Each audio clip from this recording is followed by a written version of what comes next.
Network. I'm Zach Feldman. Thanks so much for tuning in here on globalbooknetwork.tv and on our YouTube channel. Joining us over the phone is an author. She has a new book out called Our Little Room. It is Angela Todd. Angela, thanks so much for joining me here on Global Book Network. How's everything going? Oh, thank you so much for having me. It's going great. Yeah, Doing anytime. So great. tell me a little about what this is all about. Okay, so Our Little Room was a originally not intended to be a book at all. It was just an assignment that I received from a counselor that I was seeing when she asked me for my next week's appointment to return with something that helped me to articulate to her what my perception of having a relationship with God was like. And so she told me, you can make a poster, you can cut out clippings from magazines, you can do whatever you want, just come back with something. And And because, instead, you came out with a book. well, the book part came several years later, but yeah, I guess you're right. Hey, I mean, listen, if there's one task you could do where it's a literary task, I mean, I think the best thing would be is to sell whatever you're producing, right? That's right. Sure. Yep. So, but so then you wrote this scripture, I guess I would say, right? Mhm. And Well, and then what mhm. happened there? Well, so what happened is I went and had fulfilled the assignment that one time. I had been kind of in a bad spot emotionally, just going through some hard things, raising a family and all that. I Hmm. went to that appointment and never went back to the counselor again after that. Not because she did poorly, but because it unlocked something inside me when I wrote this and then shared it. Hmm. And so it became something that in different times of my life, when I was talking one on one with people, and I've always had a lot of one on one interactions where people are sharing, kind of intimate, private parts of, their own story with me. Yeah. And there were times where the only way I could feel like I could grasp what I needed to share with whoever was talking with me would be to say, can I just share something that I wrote for me from, just to get it out of myself and see if this resonates with you? And so I would just pull the little handwritten thing, out of my journal and read it. And every single time I shared it, at the end, not only did it speak to them, but consistently what I got back was, you have to publish that. That helped me so much, and I just feel like it would help everyone. And so I kind of just tucked that away, as a thought. But eventually I ended up having the opportunity to pursue it. And so, That's incredible. That's yeah. so cool. I mean, listen, that is an incredible take on it too. I mean, and the fact that you were able to publish it, I think that was a blessing as well in itself. What was it like to get this? You get your first off your first book published, but not only your first book, a memorable one. Yeah. Very exciting, kind of surreal. Mhm. Um, I felt super attached to it and somewhat detached from it because it was, the way that as someone who writes from my heart, the way that I describe it is that I often feel like I'm doing that thing as like a new mother who leans into someone who's saying, "Oh, you had a baby," and I'm taking the blanket and peeling it back off their face. And the person looking is either going to say like, "Oh dear God, what is that?" Or they're going to say, "Oh, the most beautiful thing ever." And so writing, when you write from the heart, feels vulnerable like that because I have birthed something out to share with the world. And my hope is that they love it and that they feel, warm and connected to it and all that. But there's the worst case scenario fear in your mind that they're going to go like, "Oh, what is that?" And so finding that it's become something that actually speaks to people and that I've gotten really sweet, um, personalized feedback from it has been really, really amazing. That's awesome. And it's so cool. Also, the fact that you're helping people out too at the same time with your work is just incredible. I mean, on top of this, though, you are also a public speaker as well as an author now. Tell me about being a public speaker too. I mean, how has that been, as well as being a life coach as well? Yeah, well, let me just say, because I don't want to be in any way deceptive, but part of this is me using terminology to phrase things about myself. I have spoken publicly in many situations, in terms of like feeling like I wear the title of being a public speaker. I will Yeah. say that's a work in progress because my desire is to have, other stages to speak from and to be able to do it more freely without restrictions, because the stages that I spoke from always had, particular. But I mean, wouldn't that be you being a public speaker or no? Yeah, I guess, but I guess I it's mean, hard. It's the same thing as me saying, "Oh, I'm an author." Like I don't introduce myself as an author. it's Technically, weird I to am, say, but but I mean, yeah, I mean, listen, you're out there, you're talking about your words, you're talking about your life. I mean, that's what you do. yeah, I mean, but on top of that, though, you're a coach who's helping out many people with struggling situations too. I mean, that's the kind of what I want to hear too about. Is yeah. what you're doing on the side. What's I, going I on there? do now. I do strongly relate to the coach title because because because I get to practice it with people, and it's a very personal interaction. Yeah, And so, truly, for me, it is about drawing from my own experiences, my own failures, my own aha moments, my own challenges, struggles, all of that, and being able to encapsulate that into ideas and phrases and stories and metaphors that I can share with someone who is saying, I'm struggling, or I'm working through this, or I have no idea what direction to go.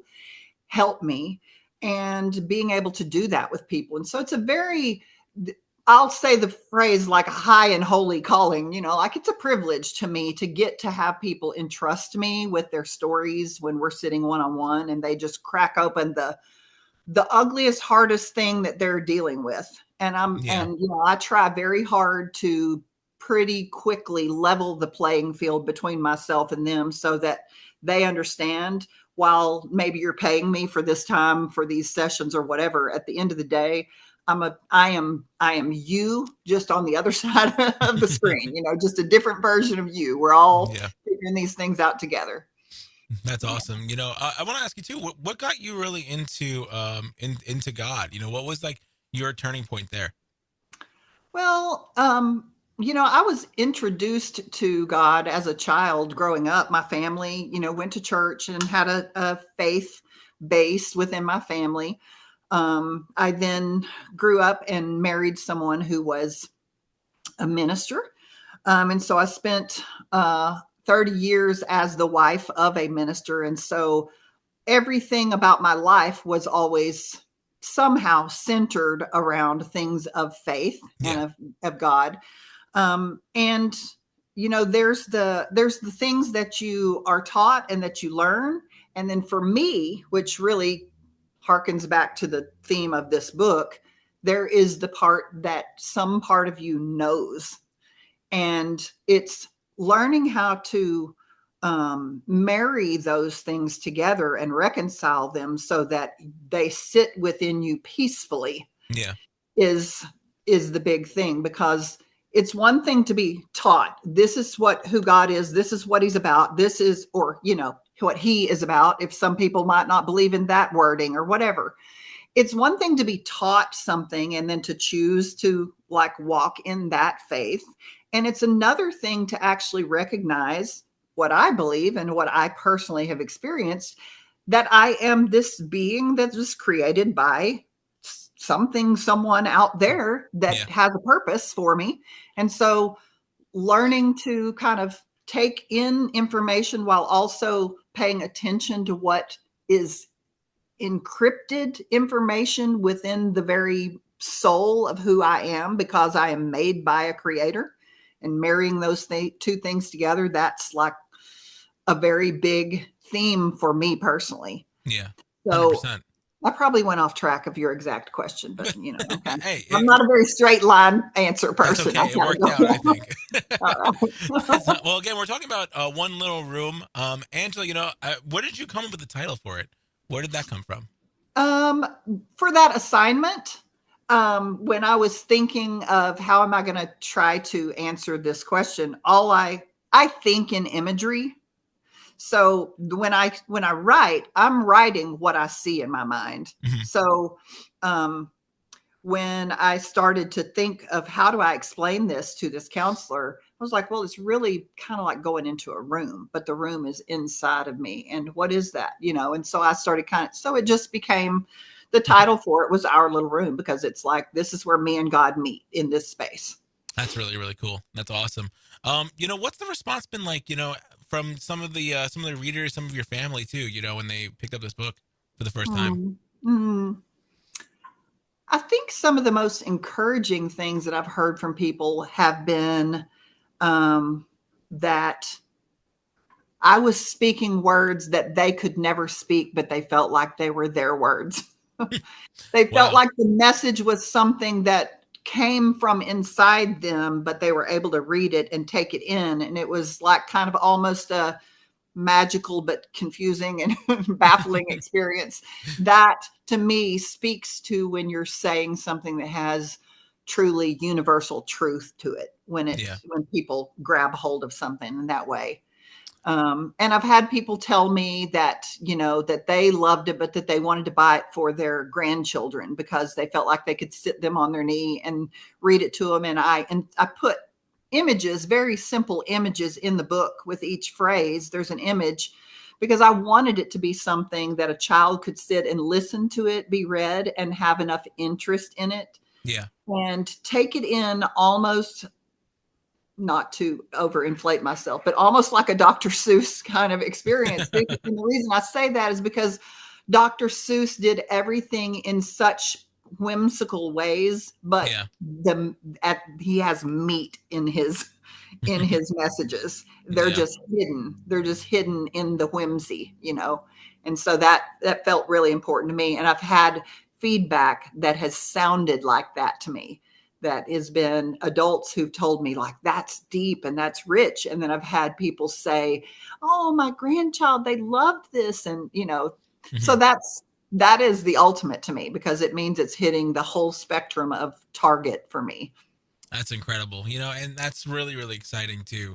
That you were able to experience that from your own writings, and I think Mhm. that's going to be exciting for readers who are picking this book up today, and are starting to hear your words, that were from a dark time for you, but are so important today, especially in Yeah. today's climate too. Our Little Room, it's on Amazon and it's on everywhere books are sold. Angela, before you go, what's next for you in the writing space, in the author space?